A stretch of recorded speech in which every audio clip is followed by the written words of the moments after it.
Finland authorities don't drop official press statement on Simon Ekpa, and everybody they talk. What's the real story? Make I break 'em down for you, so the gist is sweet and clear. Here's the background. Simon Ekpa is the controversial self-styled leader tied to IPOB, indigenous people of Biafra, pushing for separatist agenda in southeastern Nigeria. He lives in Finland, and for a long time, Nigerian authorities have been accusing him of incitement, sponsoring violence, ordering weapons, etc. Now the twist. Just recently, the Paget Ham District Court in Finland handed him a 6-year jail sentence on terrorism-related charges, tax fraud, and ethics violations. That judgment has caused plenty waves, both in Finland, in Nigeria, and in the global community. The Finnish press also noted that prosecutors presented evidence pointing to his online communications, use of social media to incite violence, alleged supply of arms, explosives, via his network, and coordination with groups in Nigeria to further the separatist cause. His defense pushed back, questioning reliability of evidence sourced from Nigeria and denying the charges. So, what did the official Finnish press trans authorities say? That's the new part. The statement confirms that after full investigation, the Finnish judiciary found enough to convict him. They emphasize that no matter a person's origin, if they engage in terrorism, incitement, or other illegal acts, they will be held accountable under Finnish law. The Finland side also made clear they cooperate with global law enforcement, and that evidence from abroad, e.g. Nigeria, was used. That is what the press statement is mostly about. On Nigeria's side, the federal government has already come out to commend Finland for the judgment, calling it a landmark, commending the rule of law, and saying this sends strong signal to those who think they can destabilize the country with violence. They also say they will continue to use diplomatic, legal, security means to protect Nigeria's unity. President Tinubu in particular praised Finland's intervention, saying Nigeria will not tolerate divisiveness.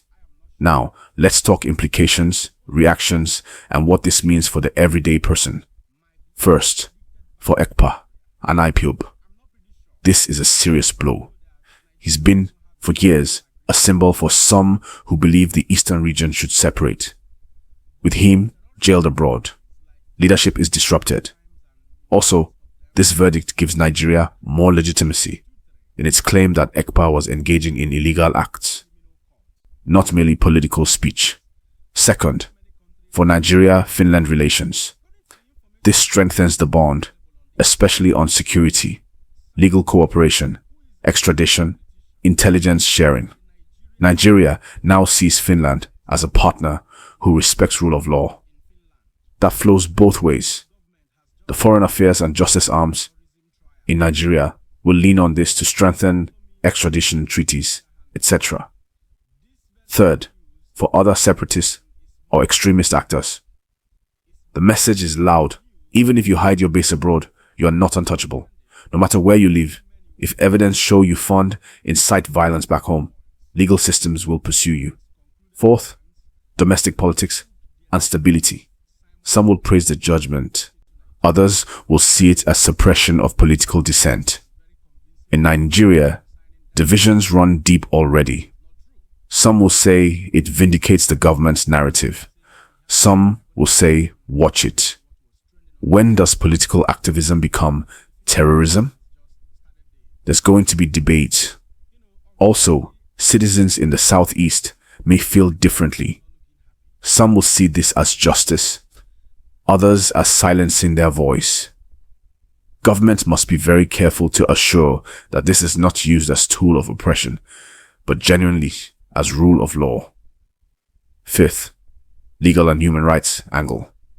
Critics will watch whether due process was followed, whether evidence is solid, whether extradition or mutual legal assistance was honored. Also, whether rights of the accused are respected during imprisonment. As I speak now, people they speculate. Will Nigeria demand extradition? Will Finland hand over Ekpa after serving sentence? Will he appeal? Those are open questions. And the Ghana, Nigeria diaspora, Biafra sympathizers, legal scholars, all they watch keenly. Now, let me throw one related talk. This case reminds me of how global jurisdiction works these days. You cannot hide behind national borders when your activities cross borders, especially with internet, social media, cross-border financing. Many regimes try to do political activism abroad, but when it moves to incitement, violence, weapon procurement, foreign states may act. It reminds me of how some folks thought being abroad means you safe. No be so always. Another angle. How do we draw the line between separatist political agitation versus terrorism? That's tricky. You get people who feel marginalized, agitate for self-determination. But if arms, violence, killings enter, then the state must step in. The balance is delicate. Observers will watch whether governments use terrorism, tag loosely to silence dissent. This thing also pushes Nigeria's legal and security agencies to do better. Transparency, evidence gathering, international cooperation. And it places pressure on activists. If you want change, do so within rule of law. Violence or incitement will always create backlash. So, how you see this one? Is Finland correct in prosecuting Ekpa? Is Nigeria justified in celebrating this? What message do you think this sends to other agitators? Drop comment below. Let's discuss.